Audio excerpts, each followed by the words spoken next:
열은 없어? 체크 안 해봤어? Hello mga babes, welcome back sa aking channel. Hindi tayo nag-vlog kahapon kasi tinatamad talaga ako. Tsaka wala naman tayong ganap kahapon kaya hindi ako nag-film. Ngayon dito tayo sa labas. Anong oras na? 9 na mga babes. So aalis tayo. Ay. Sana ba ako? So ayun mga babes, dito tayo sa kotse. Si Yeram hindi na naman siya nakapasok ng school. Ano po ngayon, Thursday. Kasi si Yeram ay sumakit na naman yung lalamunan niya kahapon. Tapos may sinat din siya. Tapos ngayong umaga, ganun din. So dinala siya ni Mr. ng maaga sa clinic. Ayun, pina-check up niya. Ayun, meron na siyang gamot na iniinom. So nasa bahay sila ni Yetchan at saka ni Yeram. Kaya, pero kahit na nasa bahay, mag-aaral sila. Kailangan nila mag-aaral. Tapos ngayon ako naman papunta sa ilalagay ko na lang dito sa Hanewon. Ayun, magpapatusok na tayo ng karayon kasi hindi ko na talaga kaya. Hirap na ako mga babes. Sana gumaling na to. Hindi maganda yung weather ngayon. Makulimlim na kahapon maganda yung weather, mainit. Masikat yung araw. Ngayon, pangit yung weather natin for today's video. Tignan yung mga babes, hindi maganda. Ayan, makulimlim. Wala tayong araw.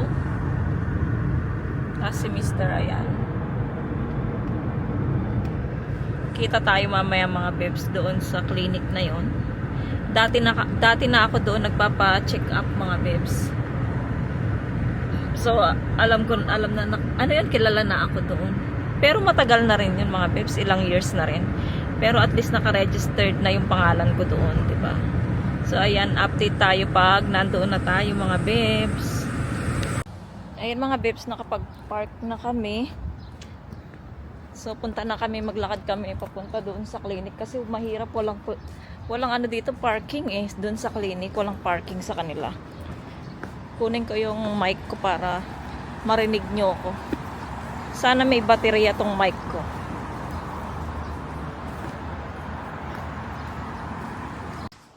So, ayan. Meron na tayong mic, marinig nyo na. Tapos, pagkatapos dito din yung bilihan namin ng buto-buto.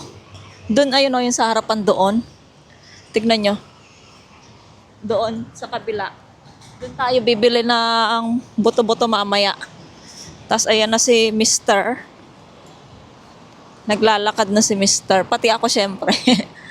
Ang payat ko na, nakikita ko sa sa mga salamin. Ang payat ko. Oh my God. Kita ko na naman sarili ko. Oh, ang payat ko guys. Oh my God.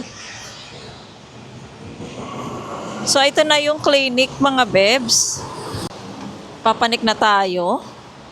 Ewan ko lang kung pwedeng dito di ko lang alam kung pwedeng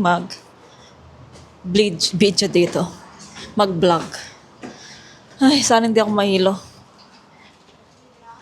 Ayan. Ano ba? Amoy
이장량을 먹으면 돼.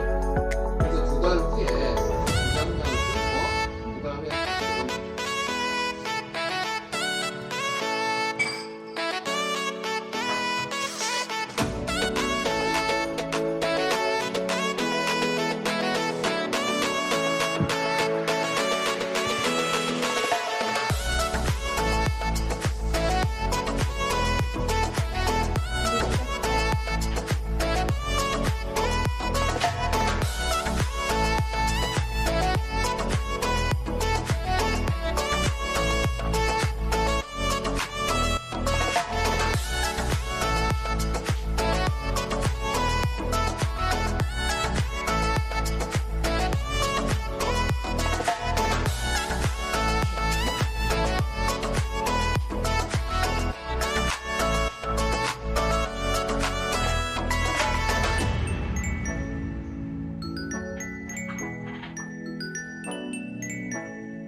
A few moments later. So, ayun na nga mga bebs. Tapos na po kaming magpa-check up sa medicine clinic ba yun? Ayun, so naano ko na acupuncture. Tapos kung ano-ano yung nilagay sa tiyan. Tapos syempre may mga tanong-tanong muna. Tapos tomorrow yung kukunin yung aking gamot. Kasi wala pa dyan yung gamot ko eh. Yung iinumin ko. So tomorrow ng alas 5 ng hapon darating yung. Tsaka tatawag naman daw sila kay mister. Pag nandyan na yung gamot. So ayun. Medyo okay naman. Nahilo-hilo lang ako habang naka-stay doon. Alam nyo naman ako, hindi ako mapalagay kapag nakahiga ako. Nakahiga ako ng ganyan diretso lang. Tapos, nahihilo ako yun. Pero tiniis ko na lang. Nagkuha-kuha na lang ako ng video konti-konti. Tsaka hindi din ako makagalaw masyado kasi nga yung nakatusok yung karayom sa paa ko, sa kamay ko. Kaya hindi ako makagalaw masyado. Ayun yung tusok sa akin. Tapos meron pa dito. Kanina malakas. Sana pa yun? Dito malakas. Yung pagtanggal ng karayom masakit. Tapos labas yung dugo. Konti lang naman. Ngayon okay na wala ng dugo mga bebs. Ayun. So, ito pa uwi na kami ng bahay. Dumaan kami saglit sa karnihan. Pumili kami ng buto-buto ng baboy. Yun. Parang ilang araw din ako hindi nakapag-vlog, mga bebs. Kasi yung mga ina-upload ko, yung mga ina-upload ko yung worship song, 'di ba? So, dalawa yata yung in-upload ko. Ayun yung mga in-upload ko kasi nga wala tayong vlog. Hindi ako nagbi-video dahil tinatamad ako, nasa bahay lang. Kaya wala tayong vlog ng 2 days yata yun. 2 days, hindi ako nag-vlog. So ngayon na lang ulit ng Thursday, nag-vlog tayo. Kasi si Mr. din, siya nung nakaraan ba yun? Nung Tuesday, nakakita siya sa online ng part-time. So, 2 hours lang siya. So, naka-30 siya doon. So, syempre, hindi na ako nag-vlog kasi nga wala naman siya. Hindi naman tayo lumabas. Kaya, hindi din ako nag-vlog noon. Sunday, Monday, at saka Tuesday pala. Hindi ako nag-vlog. Ayun, nagpahinga ako ng 3 days. Kasi, nakapagod din mga bebs. Nakapagod din mag-edit. Lalo na ikaw lang mag-isa yung ako lang mag-isa yung nag-edit sa vlog ko. Ganyan, lahat ako na. Kaya nagpapahinga muna ako. Ayun. So, see you na lang tayo sa bahay mga bebs. Medyo gumanda na yung panahon. Meron ng araw. Umaraw na. So, let's go mga bebs sa bahay. Magluluto pa ako. 연미 아직 전혀 안 했구나. 나이가 바꿔 냅니다.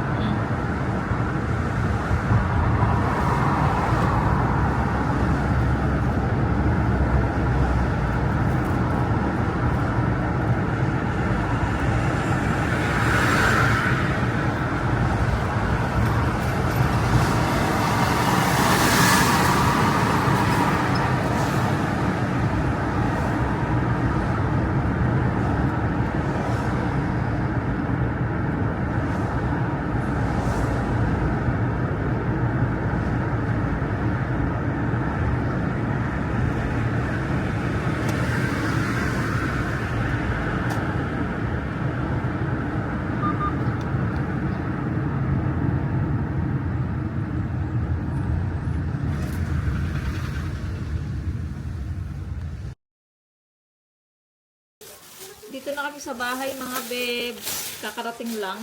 Ay kaninang konti. Tapos naghugas ako ng mga ng mga nakakalat dito.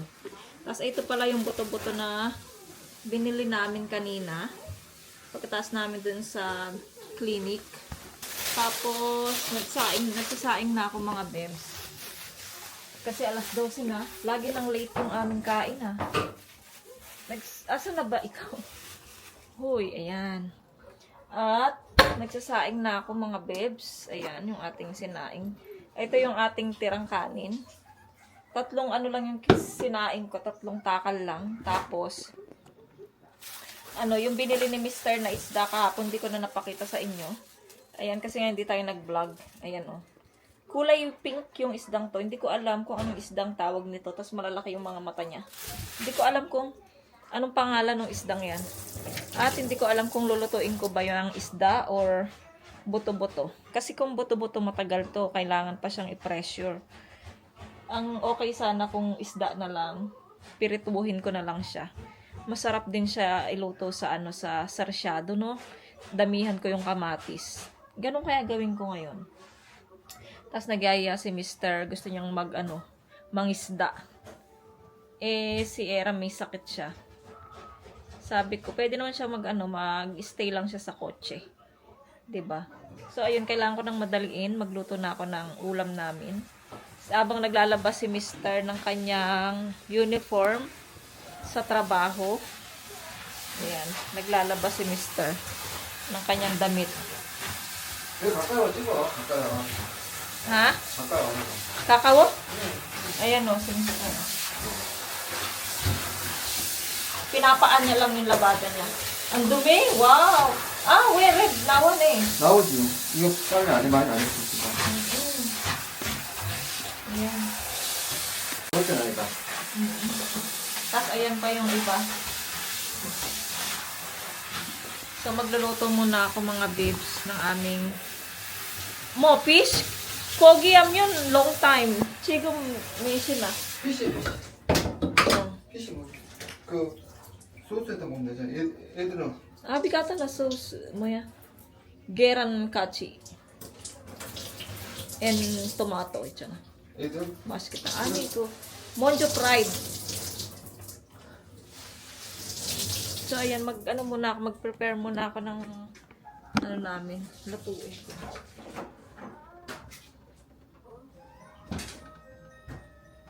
Ay, ito mga babes, ang dami kong kamatis, di ba? Yung kamatis ko pa to nung yung binili naming isang box. Matagal matapos, ay maubos. So, medyo lanta-lanta na siya. Kaya pang luto na lang to mga babes. Hindi na siya pwedeng sausawan. Damihan ko yung kamatis para masarap. Tapos 2 itlog. Sarsyado nga yung gagawin ko mga babes. Yun na nga, sarsyado. Ayan. Tapos lagyan ko siya ng dahon ng sibuyas. Asan na ba yung dahon ng sibuyas ko?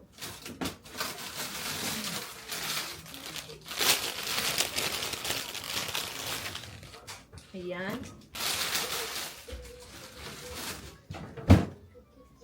Luto muna ako mga babes. Si Yetchan mga babes, ang pinapahiwa ko ng kamatis para matuto siyang humawak ng kutsilyo. Kasi takot siya mga babes humawak ng kutsilyo. Takot.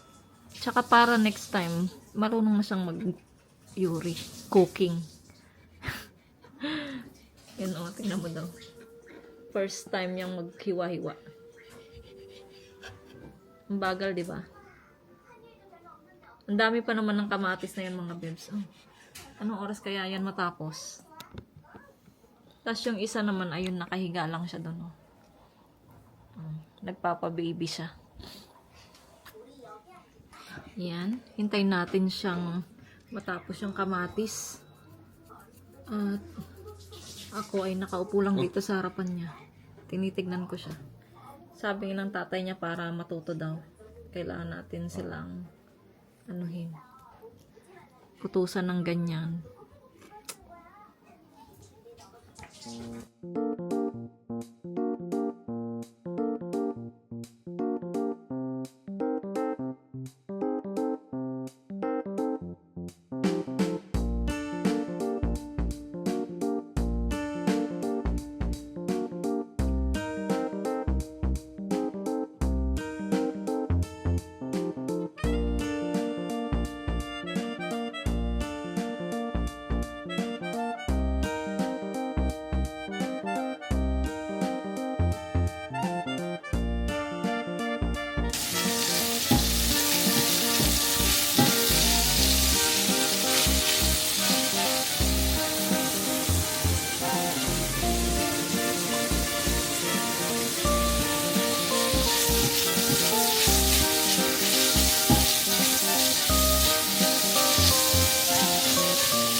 Yan mga bebs, tapos na yung ating sarsyado.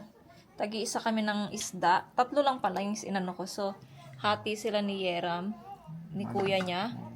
Tapos, ito yung sa akin. Tapos, ito naman kay Mister. Tapos, yung aming mga side dishes. Yung aming ginawang pickle na onion, mga bebs. Ang sarap niya. Ayan. Tapos, yung kimchi water. Ayan. So, kain na tayo mga bebs. Ubus na pala yung kimchi galing sa tita niya. Tita nila. Ubus na. Kain po tayo. Kain tayo ba? Kain tayo. Etsan. Ito ka? Paano eh? Kain tao. Tao. Tayo, tao, mahal ko. Tao nun, saram. Kain tao. Kain tao. O, tao, saram niya.